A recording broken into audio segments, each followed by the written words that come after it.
I'm Kristen, and this is the Explorer in You podcast. Now, what I've discovered after visiting 5 continents and some amazing places is that the greatest thing standing in your way of seeing the world is what you believe is possible. I believe that travel is for everyone, on any budget, and it doesn't have to be overwhelming. So this podcast is all about unlocking the explorer in you. You'll hear stories from people who will inspire you to set big travel goals and show you how to achieve them. Let's explore. Hi, Lucy. Welcome to the show. Hi. So I wanted to start off by asking you a little bit about Absolutely Lucy and your journey to becoming a travel blogger.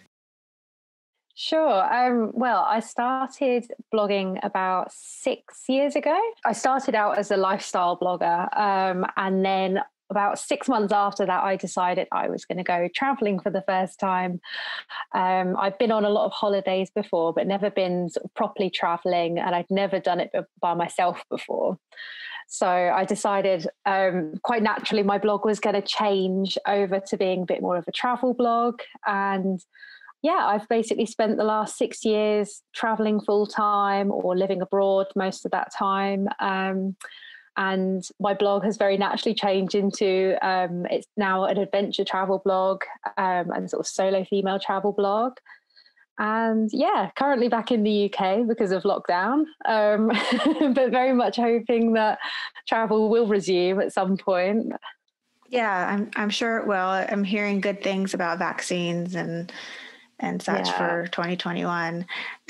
So was there a specific moment when you knew that like you didn't need other people to travel, and when you're just like, you know what, I'm just going to go by myself?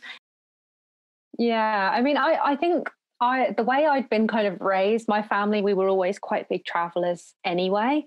I had always wanted to go traveling. It had always been a dream of mine. And I think because of I sort of finished school, went straight to university. And then after that, I was very lucky, actually, because straight out of university, I managed to get a job as a journalist. And those are very, very hard to come by at the time, particularly because I didn't study journalism. So I was very lucky that I managed to wangle my way in there. What did you study? I studied English language and communication with English literature, which nice. I loved. But at that point, I thought I wanted to be a teacher. So it was only as I was about to graduate where I suddenly got interested in journalism. But for coming out of university into the recession and getting a job straight away, it wasn't really something I could turn down. And I'm very glad that I didn't. I made a good decision there because I learned so much from doing that job. But once I reached the point where I was ready to move on from that job role, I realized I kind of had an opportunity there. Whereas I'd missed out on going traveling in those early years after university, I kind of now had that choice that I could either go traveling and kind of do all the things that I'd really put on hold for the last few years, or I could go find another job, but then I might not have as easy a natural break in between work again. Mm-hmm. So for me, it just seemed like a really good time to be able to cut my ties to work and to just go off for maybe a year and try traveling, see how it went, and then come back and I could find myself another job or move away or something. And when I made that decision, it worked quite well because actually I was in a relationship at the time, and that kind of very naturally came to a very abrupt end. So that also, there was a lot of factors involved that just kind of, it just felt like everything was pushing me towards making that decision at the time. And I actually asked one of my really good university friends to come with me. We've been talking about going traveling since we were at uni. And she had a new boyfriend, so she didn't really want to leave that new relationship and the job that she was in. So yeah, it just kind of worked out that when she said that to me, that she was like, I don't think I can go right now. And I just thought, well, as much as I would have loved to have her come with me, I just thought I'm not going to put it on hold on the off chance she might change her mind in 6 months. Right.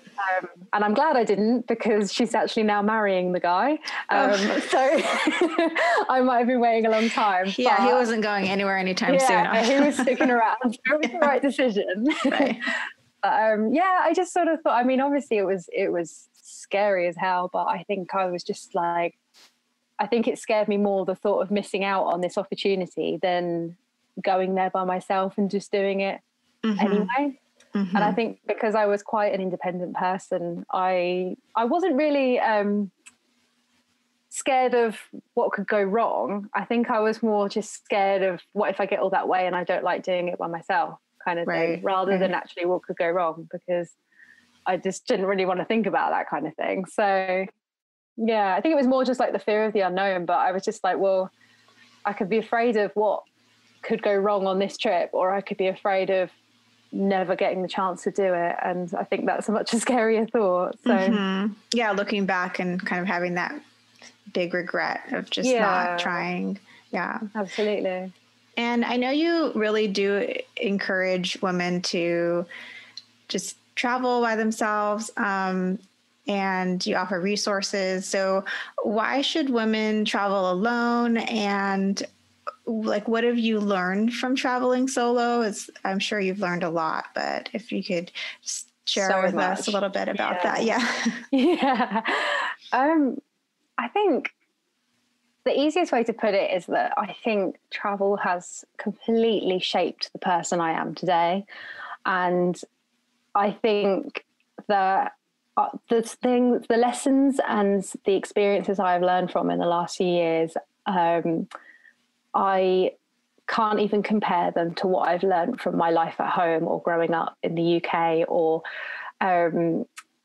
from university, or any of the life experiences I've gone through before. They're just on a completely different wavelength. And I think, if particularly, I mean, I can't speak for other countries, but I think particularly growing up in the UK, and I think, to be honest, everywhere, we still live in really patriarchal, traditional societies. As much as they want to think that they're really advanced, they're really not. And we're, I think, particularly as women, we are, it's ingrained into us, and it's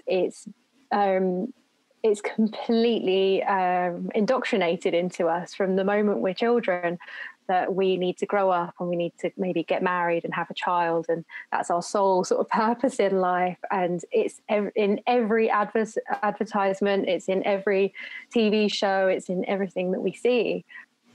Yeah, the messaging is everywhere. Yeah, pervasive, constant. Yeah. And I think particularly when we're growing up and when we're a bit younger, we don't really realize that. We don't realize how far it goes and how much it impacts on every, it's like when you're seeing that all day, every day. It's like with coronavirus, you can see the effect it has on your mental health, because we're constantly bombarded with the messaging on social media, on TV, on the newspapers, everywhere at the moment. And it's really harming people's mental health. But then we don't realize the fact that all the patriarchal messaging that we're getting and all that kind of messaging is actually doing the same. It's just a bit more subtle because it's not quite as dramatic, maybe. And I just think I've always really felt that traveling by yourself, it doesn't have to be for a year. It doesn't have to be for 6 years like I've done it. It could be a weekend trip. It could even be a day trip.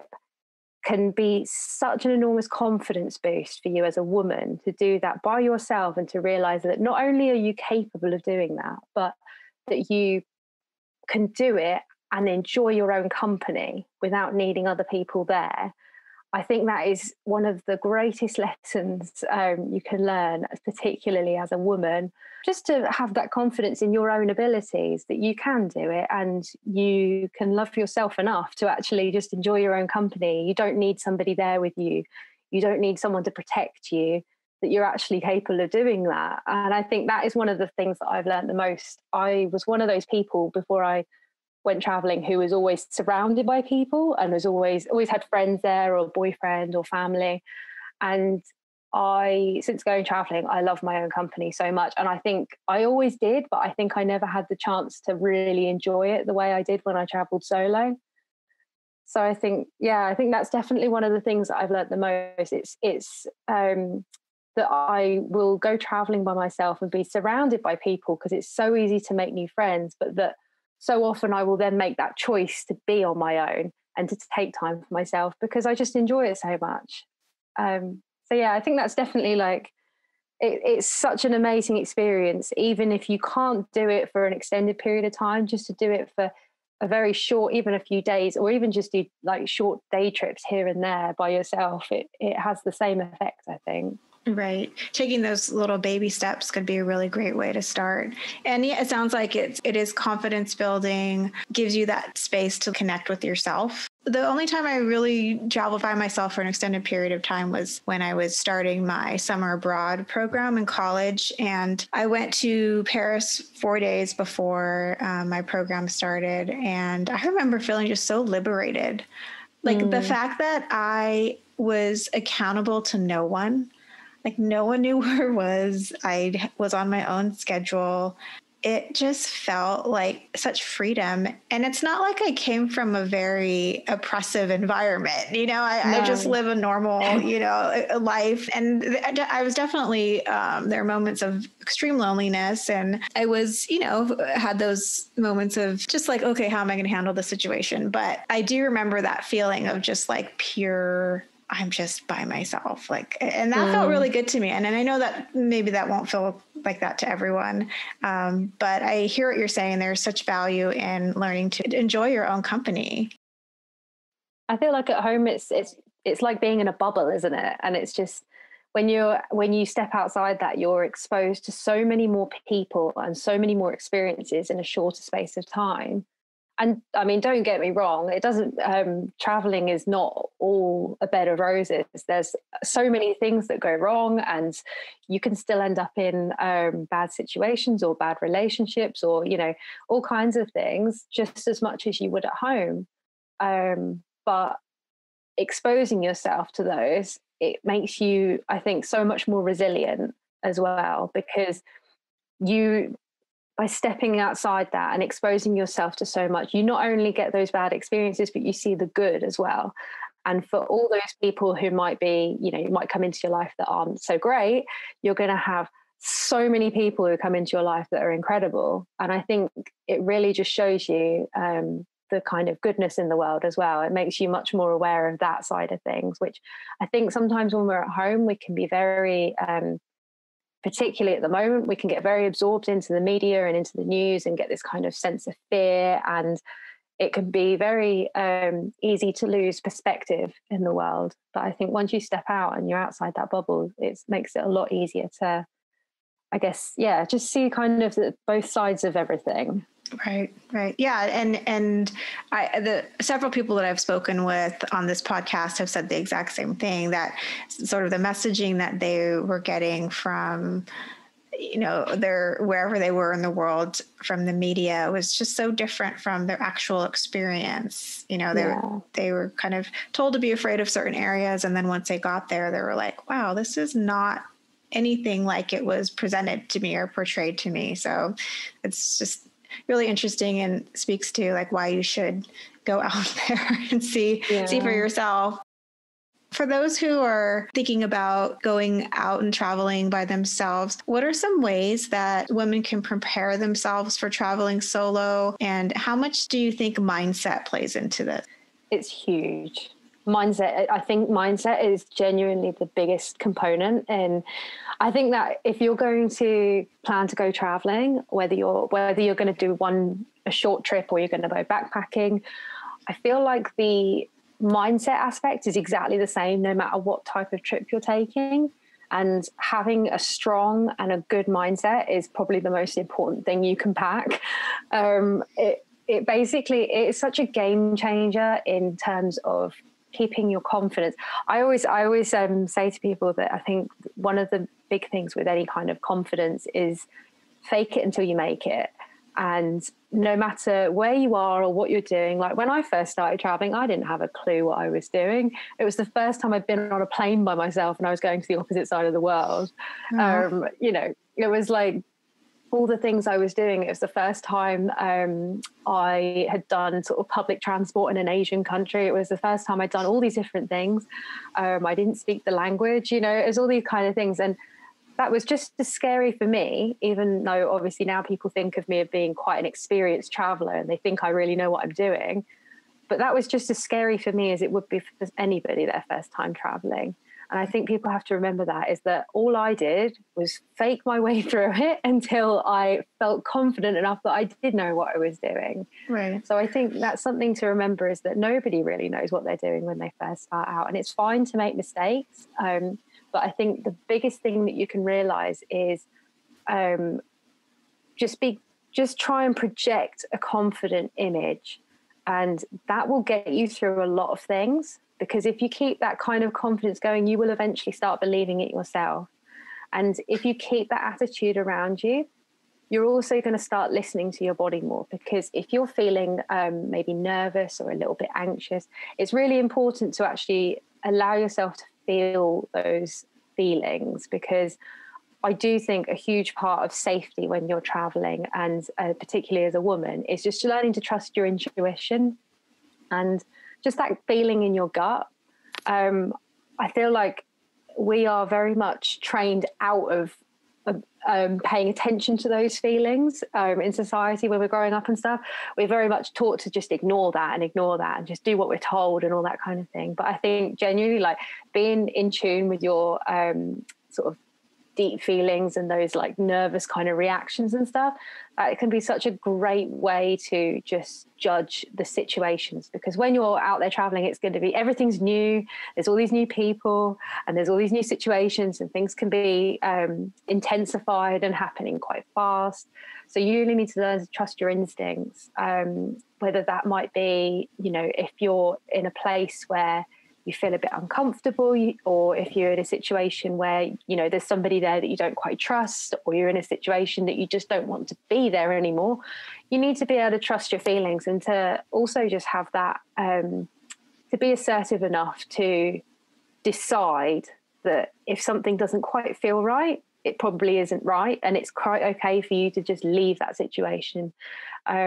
You don't need to be polite. You don't need to look after anybody else's feelings, because you're traveling by yourself. So the most important thing is your safety. So yeah, I think that's definitely like one of the biggest things that I've learned. Yeah. And I think that speaks to what you were talking about earlier in terms of like the messaging that women get. A lot of times it is to be polite and to be nice. You know, it's that expectation. Yeah. Yeah. Don't hurt anyone's feelings.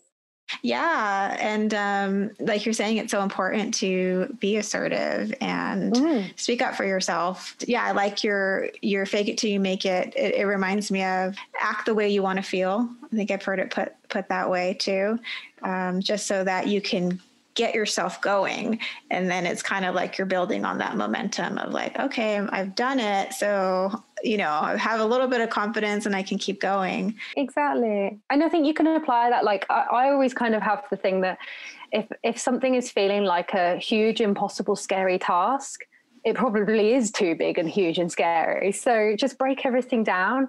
Like even if you're planning a trip, it can be like this crazy thing, and I know that's what puts a lot of people off, is the thought of how on earth do I start planning a year-long backpacking trip? It's too much. I don't know, I don't understand how to do it. But I never approached it as one big year backpacking trip. I approached it like, okay, what step do I need to take today? Okay, well, I'm gonna save the money to do that trip, and then I'm gonna book the flights to do that trip, and I'm going to sort out my insurance to do that trip, and I'm going to quit my job to do that trip. And you just do these little tasks, and each sort of, you know, break it down so that it's like a manageable thing. And before you know it, you're on the plane and you're landing in that other country. Like it makes it much easier. And I think even just in the day-to-day stuff when you're traveling, if it feels like, oh my God, I don't know if I can do this, I don't know if I can do this, just break it down to, okay, well, I don't have to do that. I can just get myself dressed and go down to the hostel lobby. And my challenge is I'll talk to one person, smile at two people, you know, something like that. And I think especially if you're a bit nervous to meet people, that could be a good way to just kind of be like, all right, I'm going to challenge myself to do this. Then I'm going to go buy myself a coffee as a treat for doing it or something, and just like, oh, I like that incentive. Yeah, just kind of like reward yourself and don't try and do it all at once, because if you try and do it all at once, there's a good chance you're going to fail. Like, I think it's just like, you got to try and just build yourself up to it, baby steps. And then like before you'll know it, you'll be doing these massive things and you won't even think that it's a big deal anymore. Like, yeah. Yeah. And then, so we talked a little bit about, or you talked a little bit about trusting your intuition, which is so important. And so do you feel like it's safe for women to travel alone? And are there things that women can do to ensure their own safety and to protect their valuables? I think absolutely. It is definitely safe for women to travel alone. There isn't a single country in the world that I would not feel safe to travel to. How I would behave in each of those countries might change depending on where I was going. I think that's the thing to think. I know that some people, and I see a lot of clickbait type articles that like to slam certain countries and say this country's so dangerous for women.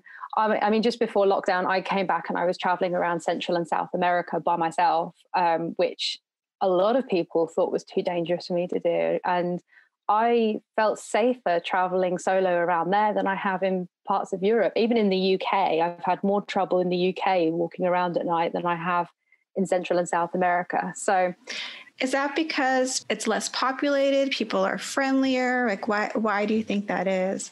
I think a lot of it is because people have these attitudes because of the media.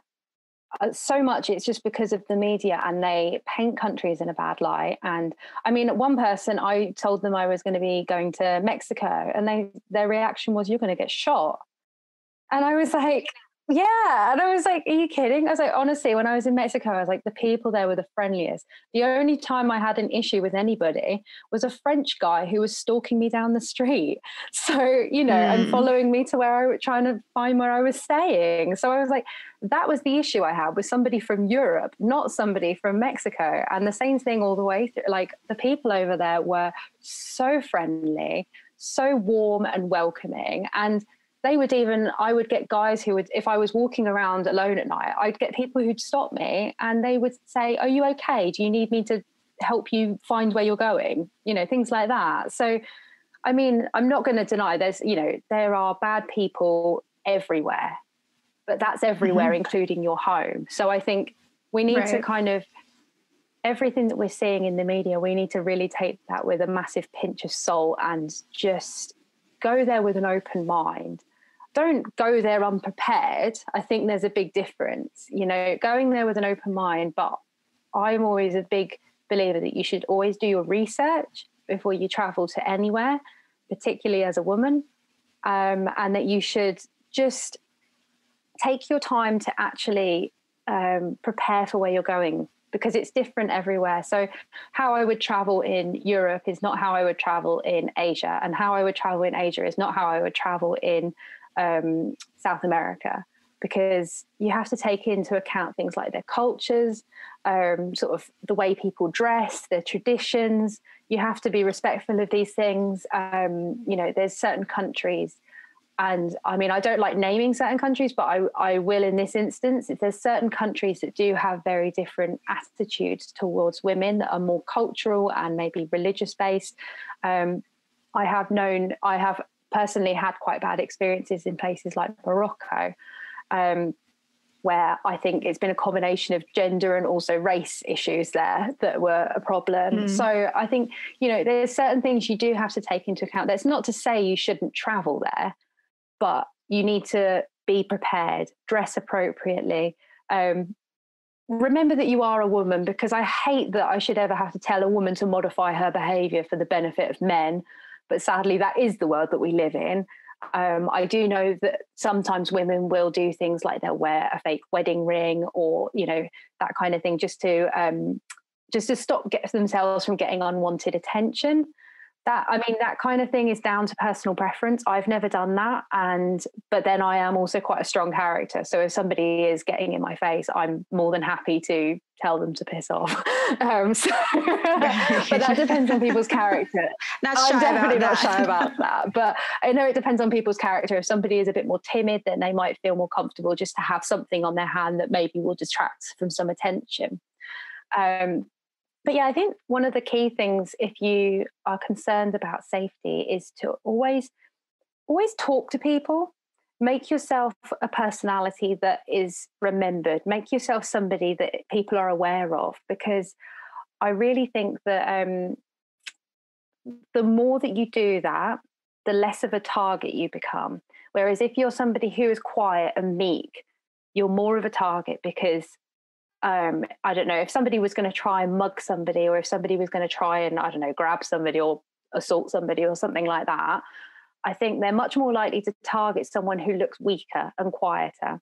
Whereas what I was saying earlier about fake it till you make it, if you're walking down the street with your head held high and your shoulders back and you're walking with the confidence, and you walk into a bar and you're talking to the guy on the bar, you're talking to the ladies at the bar, you're just having a chat to everyone, they're going to remember you, and they're going to notice if something happens to you. You're going to feel like you've got people that you can call on for help.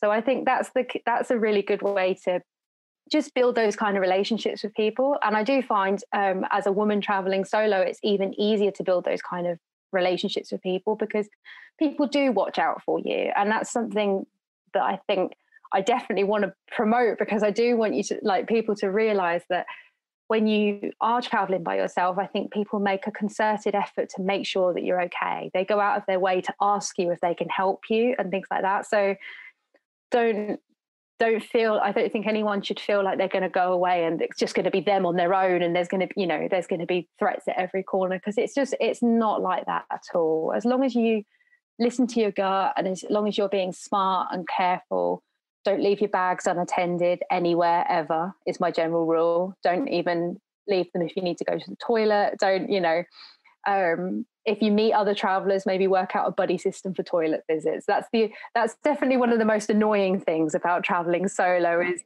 I wanted to ask you about that, because I'm so used to traveling as a couple, and the times when I've, traveled for work and I'm by myself, it's like, shoot, who's going to watch my bag while I go to the bathroom? Like, that's kind of the one thing. I know.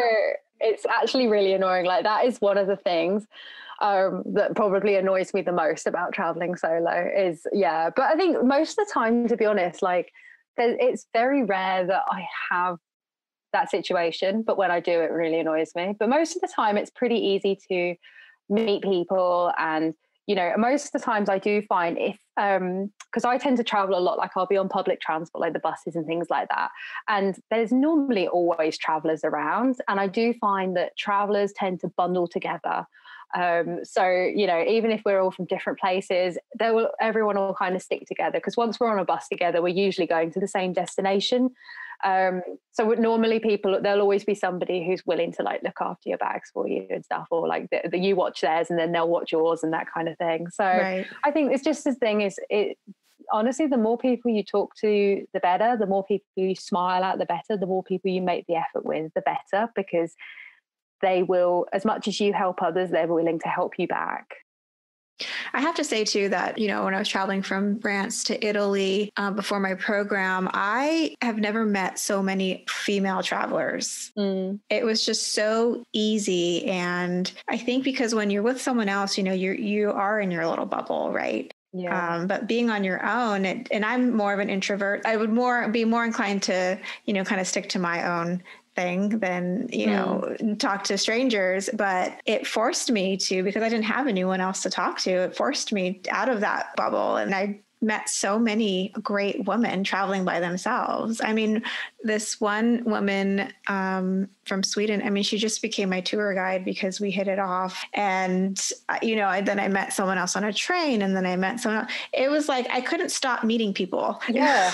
It snowballs, doesn't it? And before you know it, you're like, I always say to people, it's like, actually, even though I travel by myself, I'm never actually alone. It's hard, because I work while I travel. So it's actually, if I want to have a few days where I'm just working, I have to book accommodation specifically for that. Because if I just go to a hostel, it's too easy to meet people. Yeah. Then the next thing you know, you're off hanging out with new friends. And yeah. Yeah. And I love that you point out like that you've had that experience where you've met so many solo female travelers when you're like, because that's the thing, there are so many out there. So if there are women listening to this who do want to do it, but they're a bit unsure, like there's so many, like there are literally hundreds of thousands of women just in Facebook groups that I'm in, right, you know, who are all solo female travelers of all ages. And, you know, they go everywhere in the world, and they even like, they organize meetups and things like that. So if you're going somewhere and you're going by yourself and you're a bit nervous about it, you can always join these groups on Facebook. There's loads, and there's like Girl Gone International, there's Girls Love Travel, there's loads of solo female ones. If you just start typing them in, like you'll find so many, and you can always put a message on those and just say, hey, I'm going to be in this city, does anyone fancy a coffee or something? You might even end up with a brand new friend and a tour guide, or even a place to stay. You know, like it's amazingly easy to make friends. And I think if you're constantly surrounded with somebody, it makes, you don't realize how much you're missing out on as well. Because I've traveled with friends as well as kind of solo.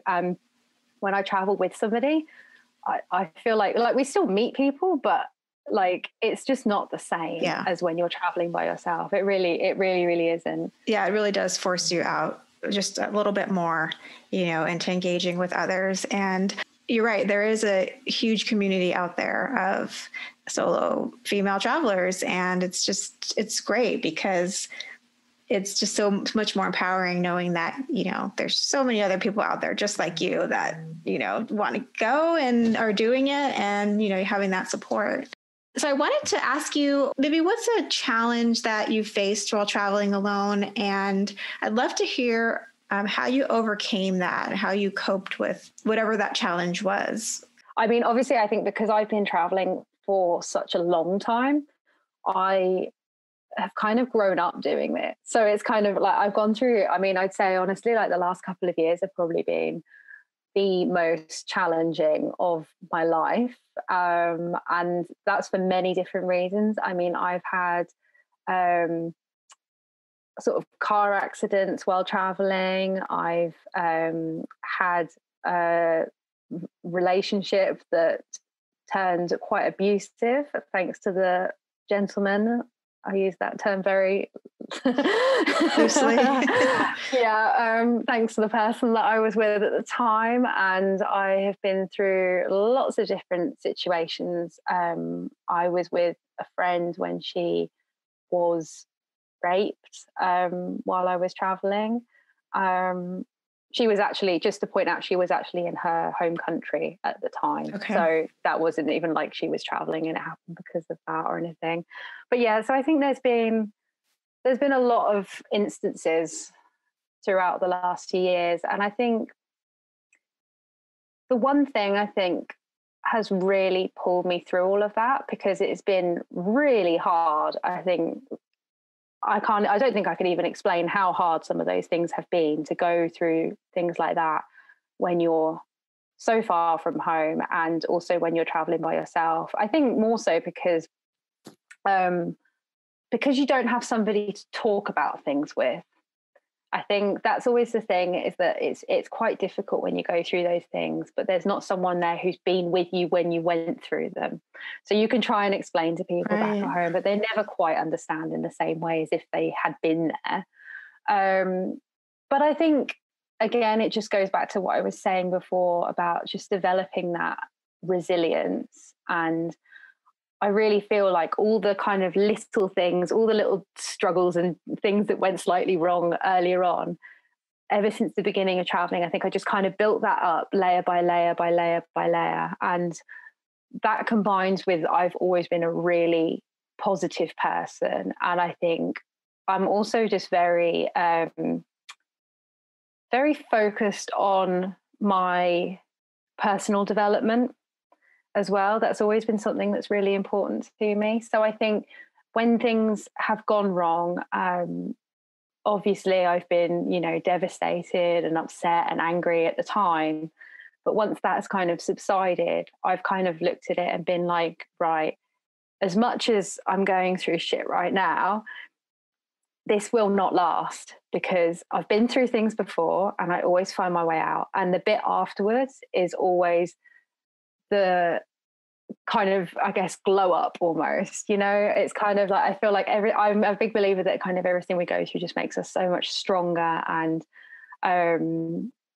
just so much better a person than we've been before. So I think having that kind of mindset, and again, it just comes back to mindset and having that kind of attitude that I can kind of get through anything, like I genuinely feel like now, like, I mean, I don't want to be tested on this in any way, but I feel like I could probably take on pretty much anything because of the stuff that I've been through in the last few years. I just think I'm so proud of the way that I've dealt with it. But a lot of that has just come back to just staying focused on the fact that it's never the end of the story. There's still much more that needs to happen. Mm-hmm. So it might be tough for a bit. You might, it doesn't matter what you go through. I think, people can go through all sorts when they're traveling. They might be homesick. They might get ill. They might, they might have an accident or hurt themselves or something like that. And it always feels awful when you're going through it. There's no denying that. But I think you have to just keep that mindset that, okay, so I might be sick now and I might be, dying of food poisoning, or I might feel really, really homesick, but it's not the end of the world.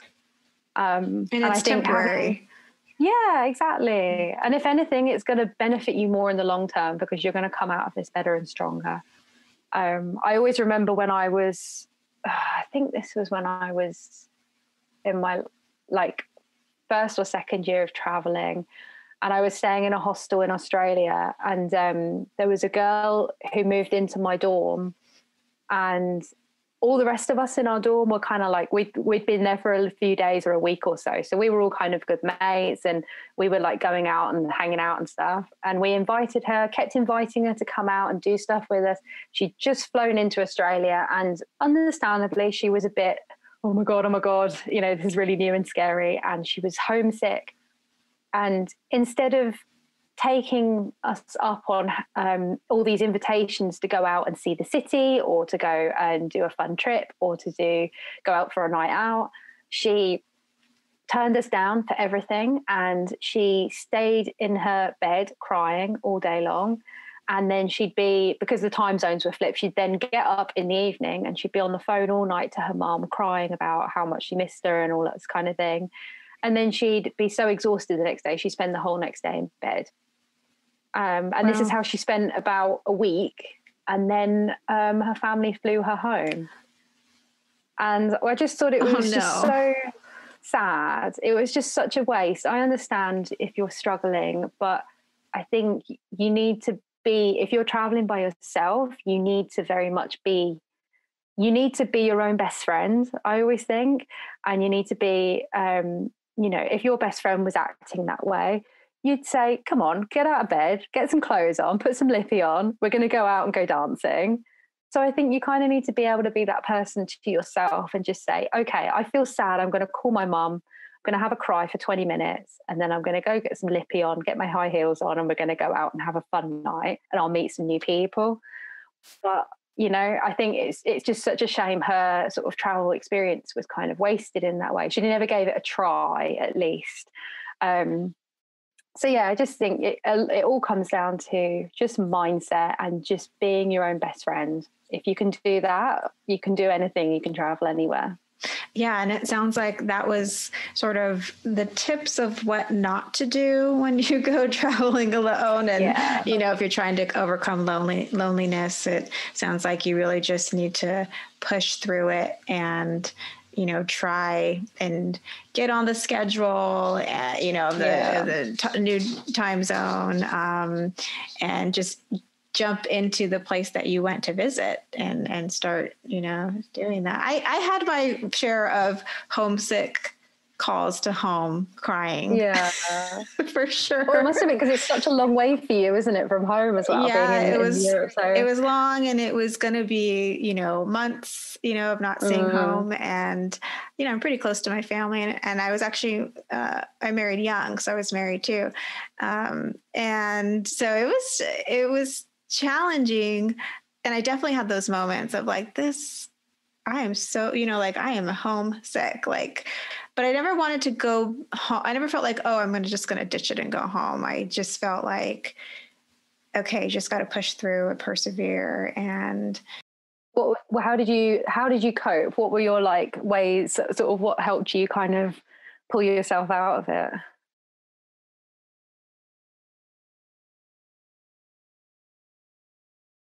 Well, first of all, I was just so excited to be in Europe, and going to Italy and living there was just such a dream and such an opportunity. Yeah. Nothing that I felt like as a kid, I didn't travel a lot. It's not like I'm this, from this family that, are world travelers. And so to be able to do that was just, I really appreciated the experience. When I got to Italy, this was like 20 years ago. This was a long time ago, maybe 15. We had like a time every day that my husband and I would talk at internet cafes back when, those are really big. Yeah. And so just having that consistent check-in.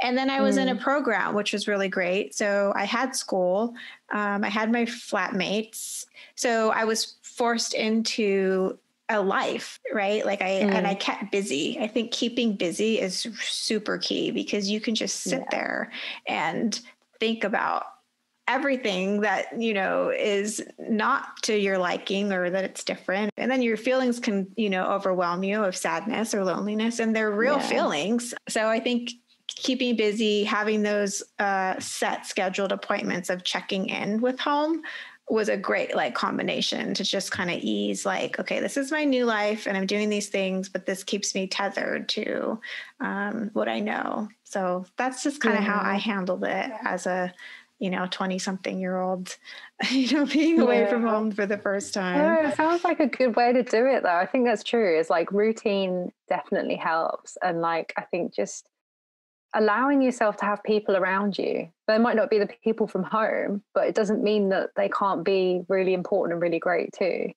I found a lot of the time that some of the places that I've been sort of longer term as well, it could have been one of those. I mean, I've had one hostel in particular that I lived in for about, I don't know, I think it's about 5 months, and that's a really long time to live in a hostel. But actually, when we were there, everybody arrived at the same time, and we all were broke.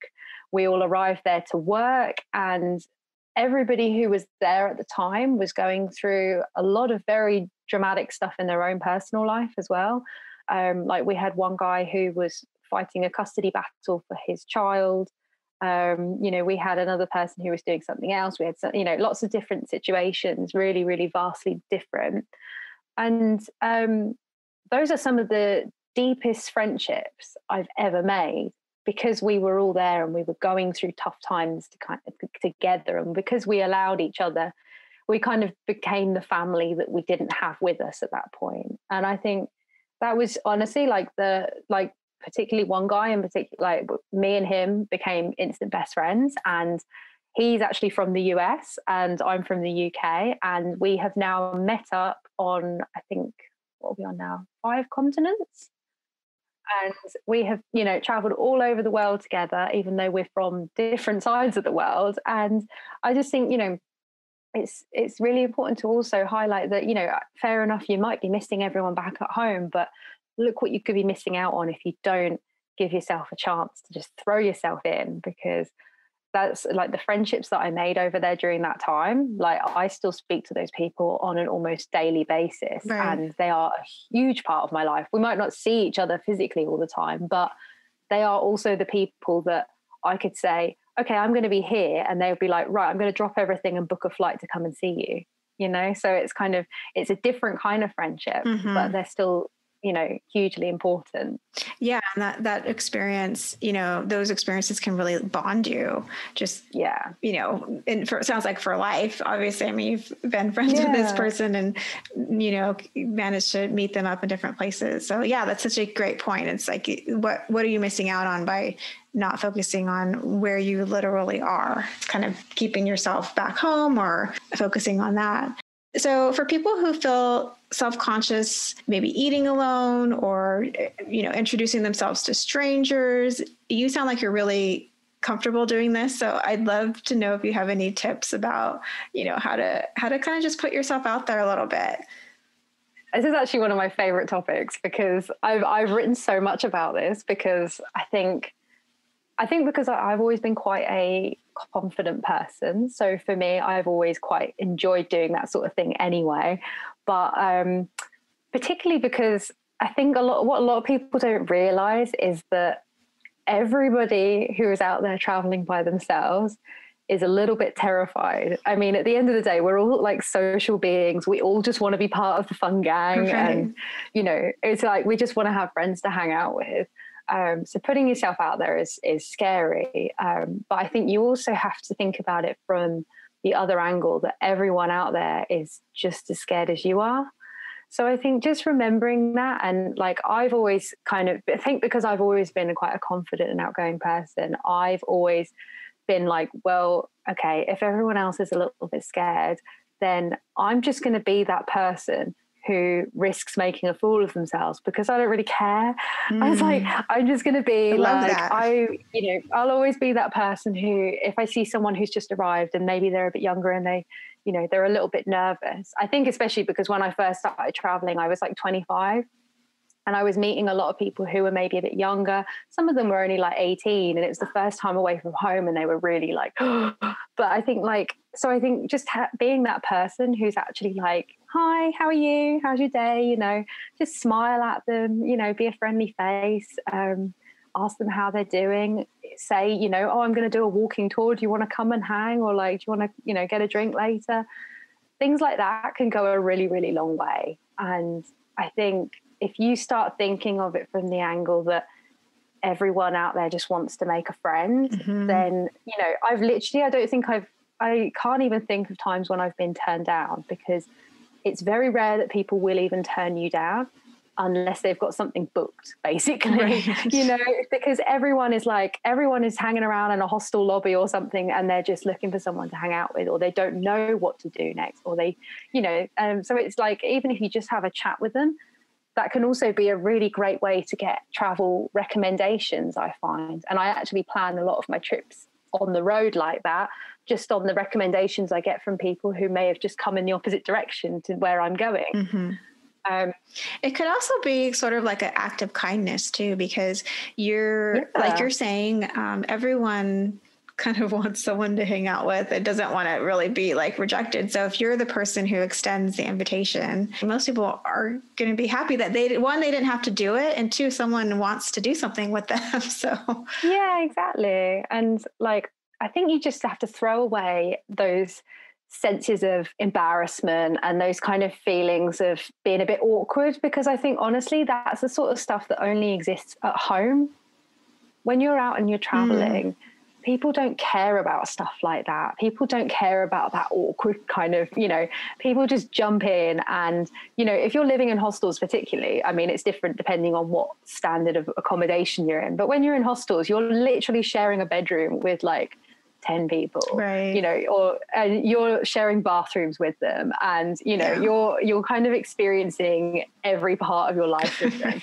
So I think it breaks down those barriers a little bit more, and you instantly have a bit more of a sense of intimacy when you're living with people than you would if you were staying like maybe in a hotel or something. So I do think like if that's something that if you're a bit worried about meeting people, I mean, obviously it depends on the kind of travel that you want to do, but I do really, really recommend if you would like to do that kind of travel, stay in hostels and stay in dorms, because you will meet so many people. If that's not your kind of thing, consider staying in a hostel but getting like a private room. because you can still use the common areas, the kind of shared spaces, and they're really great for meeting people. Hostels also tend to hold a lot of great events. So most hostels will usually have like a common area or maybe even a bar. And they'll be really good for like each night there'll be a different event on. There'll be like drinking games, there'll be movie nights, there'll be, you know, all kinds of different things. And then there'll be during the day, sometimes they'll do things like walking tours, or I've done things like, what have I done? Paddle boarding, I've done surfing, I've done, you know, all kinds of activities, basically cooking classes. We made I think in Mexico I did one, and it was like making guacamole, and then we got like free drinks with it. It was like what were we drinking, like mezcal and tequila and stuff, and it was just like really fun. Like went in it, I wasn't even going to do that one because I couldn't really be bothered that night. My friend's mate, she was like, come and do it with me, I've already signed up. And we did it, and it was just so much fun. And I ended up meeting a whole group of people that they were staying in the same hostel and I hadn't even seen them before, you know. Right. So it was a really nice way to just spend the night and just have some food and drinks and stuff. Yeah, that's a great way, it sounds like, to like sign up for a tour, like other than you know where you're staying, you know, just maybe sign up for an activity, or you know. I've done that before when I've like especially in Europe. There's a great company called Sandeman's in Europe, and they do walking tours, free walking tours, where you just tip however much you think the tour is worth. So if you're on a budget, like it's a really good way to get a free tour. Just tip them, you know, 5-10 euros or something, and they're really good. It's really tends to be quite young people who do the tours. They're really like energetic, and they really, really knowledgeable. They work hard for the money they get. They're really knowledgeable about the area, and they're really good. I've done it a couple of times at different places, and there's been other people who are by themselves, and then I've, you know, had a chat with them, and then we've been like, oh, let's meet up for drinks later, and you know, we'll do this or do that. And it's also a really good way, like if you don't drink, because I know there's a lot of people who don't, if you find that you're a bit worried about meeting people, and you know, if all they want to do is go out drinking and stuff like that, signing up for group activities is also a really, really good way to meet people and get away from that kind of drinking aspect. Like be very careful about what kind of hostels you book into, because if it says anything about it being like a party hostel, just avoid that if you don't drink, because it's not going to be necessarily your vibe. But don't be put off hostels, because as long as you read what the hostel is about, they're usually pretty descriptive about the kind of atmosphere they have. And there's a type of hostel for everyone. So don't be put off doing that, but definitely look for activities. Don't go to a party hostel and then just complain you hate it because you don't drink, but instead do your research and book yourself onto fun activities, group activities or tours that are far away from drinking, maybe like food tours or walking tours, or, you know, lots of things like that. You could do language classes and things like that. Yeah, just make sure that your, you know, your accommodation or your activities align with who you are and what you're interested in. Yeah, absolutely. And then I think you wrote a blog on this, but how do you get really great photos when you're by yourself? Oh, yes. So actually, this is something that I have really just developed so much since I started traveling. Like I actually was looking through photos from when I first started traveling the other week, and I was like, oh my God, I was like, I'm so proud of myself. I was like, I'm really skilled up there. Nice. Yeah, I think it definitely depends on what level you want to go to. So if you want to just take, you know, fun photos with people you meet and just want to get photos when you're, you know, traveling solo on your phone and things like that, I'd say the key things is to definitely look at either getting like some kind of tripod or selfie stick type thing, because it's really, I mean, just for me, like I'm not big into just like selfies, trying to take selfies at a kind of, you know, tourist spot. I like to have a photo that's, you know, nice and it's well framed and that kind of thing.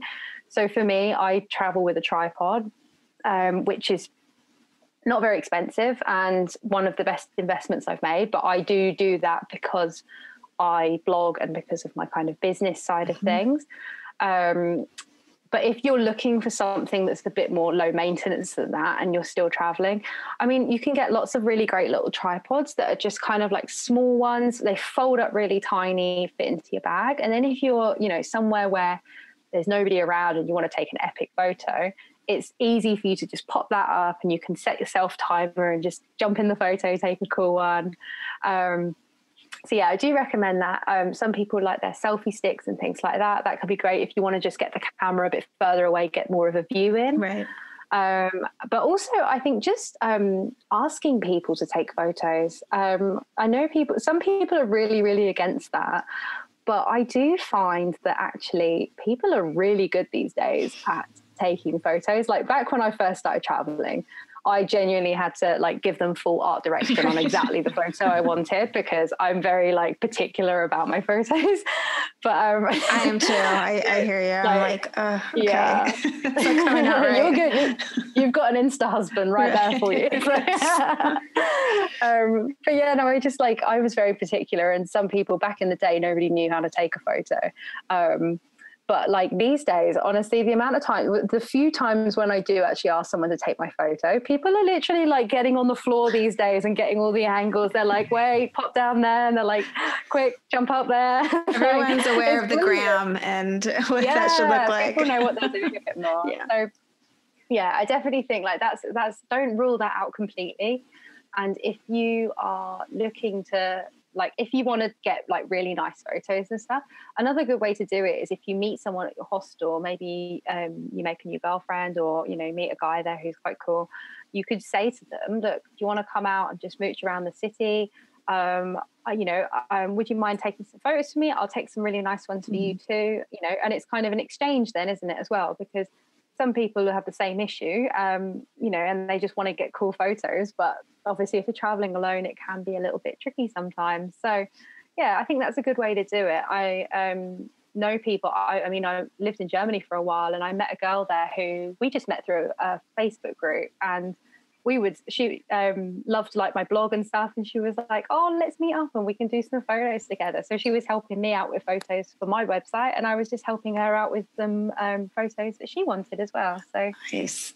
Yeah, that's another great way to use that community, is exactly. to get great pictures. Good way to meet people. Yeah. And that's the thing, if you've already got a love of photography, then it's a good way to bond with people. So yeah, but I mean, there's so many ways I could go on with so many different tips, but I think it's definitely worth, if you really love photography and you want to take it a bit further than a phone, I mean, it might be worth investing in an actual camera. For me, best decision ever, because I think it was the moment when I bought myself an actual camera that I just leveled up my photography so much more, and I became much more aware of just different like tips and tricks and things. I spent more time reading about it and watching tutorials and things like that. So like all the photography stuff that I do, I've completely self-taught everything. But it's so easy to learn that stuff now, because there are so many amazing free resources online. It sounds like getting the nice camera really helped you educate yourself. Yeah. I think it gave me that motivation. If I've spent some money on this camera, then I might as well do things properly and actually and I think it made me realize how much I really enjoyed it. Like for me, I think one of my favorite things to do in a new city when I'm traveling is I love getting up for sunrise and just go for a big walk around the city. And like, that's my favorite time of day. Like that bit before the markets open, it starts getting loud and busy. And it's just so beautiful because you get to see the city in a completely different light, and it's perfect for photos because the light is softer. And I also find it's really great for like learning your way around a new city, because I don't look at maps when I do that. I might have a few places that I want to sort of head to, but I just let myself walk and get lost and figure it out. And then I find that as well is really, really fun, because you stumble across all these amazing little things that you never even heard of. Nobody on Instagram has heard of, because it's one of those, you know, little undiscovered places. So it's a bit more special. And you learn your way around, you meet people you might not have. And yeah, it just makes it a bit more unique, I guess, because it's kind of nice to do that and to find places that aren't completely I guess, almost trashed by Instagram in a way, because so many people, you know, just go there to take a photo and then they leave. And it's like, you know, they don't go there for the sort of story behind it, maybe, or the culture that's going on there. So right, or that full experience. It's just sort of a yeah, quick dip in, dip out. Exactly. Yeah. It's nice to find new places, or just to find ordinary places, but to find beauty in it and to be able to capture that. I think that's also really nice. So get creative as well. Just, you know, find a unique way to show a place. I think that's a really good thing to do, because I don't know about you, but I get very sick of seeing the same people repeating the same images, and it's also stylized on Instagram. And I'm like, I think one of the things I really enjoy is like finding new ways to capture location. Right. I mean, you are going to see it in your own unique way. You know, if you're not striving to capture like the shot that everyone else has. And so you can actually bring a lot of uniqueness to it if you just sort of try and see it through your own perspective. And what kind of camera did you buy? So I have the Olympus pen, which is actually kind of modeled as the blogger's camera. And honestly, it's fantastic. Like, I really love it because it's a bit more travel size. Mm-hmm. So for me, I didn't really want to commit to the cost of a DSLR and also because they're so bulky, it just wasn't travel friendly for me. The way that I travel with my backpacks, like, I was too scared that I would put so much money into that and then it would get broken or it would get damaged somehow. So yeah, for me, I found it a great way. It's a mirrorless camera, and it's just really nice and compact, but it's got a really nice look to it, and it's got you can interchange the lenses as well. So it kind of gives you the chance to, especially if you're just starting out and just learning a bit more about photography, it's quite a good sort of starter camera to kind of be able to understand more about lenses and about sort of all the different settings on the camera. It's a really good kind of training camera for that. You can take really amazing photos with it, and particularly if you start to experiment with different lenses, you can like take some incredible. I've seen some stuff that they do with Olympus, those little Olympus cameras, that's incredible. So I still have a hell of a lot to learn. Yeah, I've been thinking about that or the Sony. Okay, what are some of the best places for a woman to travel by themselves? Like, do you have a top 5 list where you just felt like, wow, this place was really great? Okay, I'm going to try and pick them from different places. I think Australia is a great place for women to travel. I think that in Asia, I think Thailand is fantastic. I'm also saying these just for solo travelers as well as for women. Just generally, I think these are all great for solo travelers. Thailand's just beautiful and incredible. Very easy to meet people. The locals are really friendly as well. I would also say, I think in Europe, I would say that I really, really enjoyed doing Budapest solo female traveling. And it's so hard to choose. I like how you're spreading it around though. That's fantastic. Yeah. I'm trying to spread them around. I loved Costa Rica. Costa Rica was amazing. And I wasn't sure if it would be as good as a solo female traveler, but I mean, I went there and I went to like a music festival and I went and did like travels around the country, and like, I found it was lovely. It was a really nice experience. And Guatemala, because that was actually one that was quite unexpected. That was one of the countries I kind of went with no real expectations. And I wasn't sure how it would be being there by myself. And it's one of my favorite countries in the world. Like, the people there are just absolutely incredible. It's so beautiful. I have heard that from several people that it's one of their favorite places. And so now it's on my list because it really wasn't, I don't think it's on many people's radar. But I feel like, I didn't know anyone I think I knew like one person who'd been before. I had no expectations. And I think that's also really nice because it's actually quite a novelty to go somewhere where you don't have any preconceptions of it. But yeah, it's just incredible. Like, especially if you are an adventure traveler, you like hiking and nature and things like that. It just blows you away. Absolutely incredible. Wow. That was 5? I think that was 5. Yeah. I think so. I think we got them. Thank you for getting it down to 5. I know that was hard. And then so what advice would you give someone who's thinking about traveling by themselves and they're just like, where do I start? What's the first step that's going to get me out there? Okay, I think the most difficult thing is to figure out the logistics of organizing a trip. I think that's the bit that intimidates people the most. So what I would say is literally get like a pen and paper and write a list of all the things that you need to do to accomplish getting on that plane. So, you know, do your research and things like, you know, you need to include things like buying the tickets, saving the money, how much money you actually need to save, and figuring that out can be difficult, where you want to go, insurance, visas, you know, the technical, almost like travel admin kind of side of things. You know, don't get so swept up in the image of you know, hiking to the mountain gorillas and all this kind of thing. Okay, that's lovely, but that's not going to get you there. You need to break it down and actually think about the logistics. How much time you need off work? Can you get time off work? Do you need to take a sabbatical? Ask yourself all these little questions. I mean, shameless plug, but I have actually created an ebook which is all about advice for first-time travelers and how to plan the first long-term trip. And it breaks all of this down into easy bite-sized chunks, basically just makes it really manageable for you, because it can be quite intimidating. And I think that is one of the key parts of it is, you know, answering all these little nitty bitty questions and figuring out, you know, how am I actually going to do this? What do I need to get organized?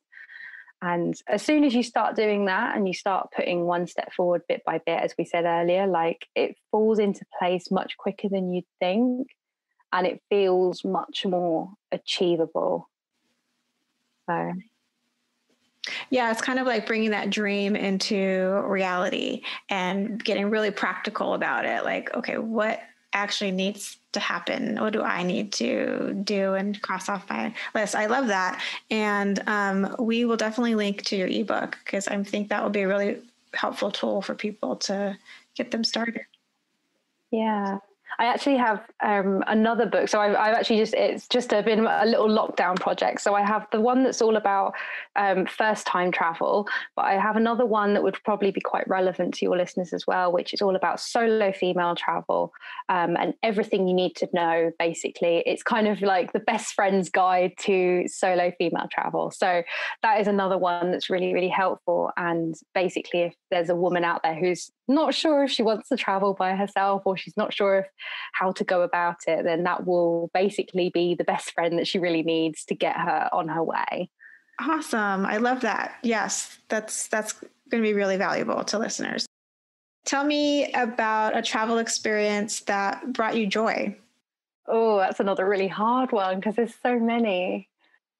I tell you, okay, there's one that always stays in my memory, and particularly because it was one of my earliest travel experiences. Like, this is when I hadn't even been traveling for, I think it would only been about 2 months at this point, and it still will always stay with me, because I had one of these nights where I was in Phuket in Thailand, and I was staying in the old town. I had gone out and I went and grabbed dinner. I was just wandering around, basically looking for a place to go and eat. And I just walked into this place because I saw loads of Thai people going in there. So I thought, that's a good sign. It must be good food.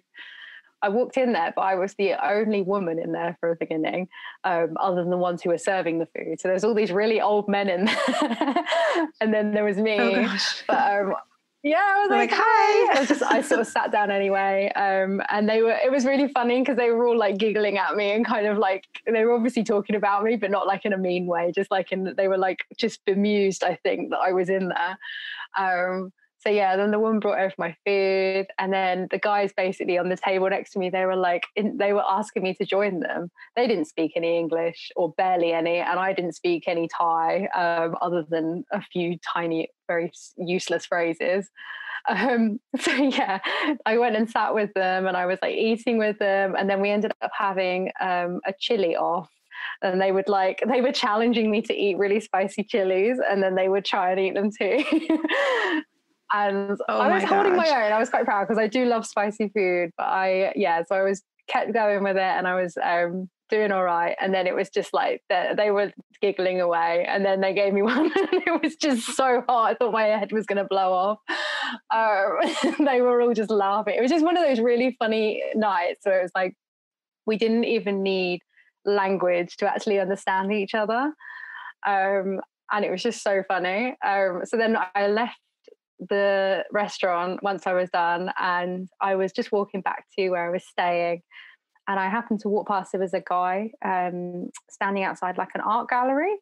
So I walked in. It was like somebody's garage almost, where there was just so many paintings all over the walls, and they were really like incredible. So I walked in, and I was just having a look, and I started talking to the artist. He spoke really, really good English, and yeah, I was just asking about the paintings and about his artwork. And it was just lovely. We were having the nicest conversation. He was explaining all about his art and his family and his life. And then one of his little girls came running over and wanted us to go and paint with them.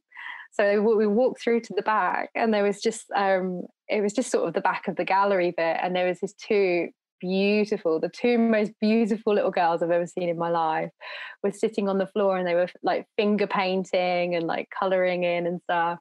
So they wanted us to sit with them. So yeah, me and him were still talking. And then one of the little girls was like grabbing my hands and making me help her. And then she went off, and she came back, and she peeled an orange, and she was giving me bits of orange. And it was just like, it was just the loveliest night. And like just one of those really pure moments. So I was just like surrounded by all these amazing people, and they just welcomed me in. It was like, didn't matter that I didn't speak the language, or that I was a woman traveling by myself. And it was just really amazing. And it was even more incredible because then when I left that night and I went back to my hostel, and I was he told me his name. And I was looking him up, and he was actually like a really famous artist in Thailand, like really famous. Oh, wow. Had done massive exhibitions and stuff like that. And I was like, how incredible that I just happened to walk down the street, and like if I'd been with somebody, that might never have happened to me. I might not have walked into that restaurant or the gallery, and might not have experienced any of it. I love that. That sounds like a really magical night. Still makes me smile. I love it. I love it. So Lucy, where can people find out more about you? Okay, so my website is absolutelylucy.com, where you'll find all my travel guides. There's loads of articles on there about all the countries I've been to. There's also a section where you can search, you can go into specific parts of the world, and then you'll find all the articles on those particular areas. I've also got lots of stuff on there about sustainability and wellness and sort of mental health topics as well. And most importantly, I have my travel shop on there, where you'll be able to find my 2 new ebooks. And then on social media, you'll find me as Absolutely Lucy. Perfect. Well, thank you so much for chatting with me. I really enjoyed our conversation. Thank you. It's been lovely. Thanks for listening to the Explorer in You podcast. Don't worry, we have a new episode every week. Subscribe so you don't miss it. And don't forget to visit explorerinyou.com for more inspiration and tips. If you want to share the love, you're welcome to send this podcast to others. Thank you for listening, and I'll see you next time.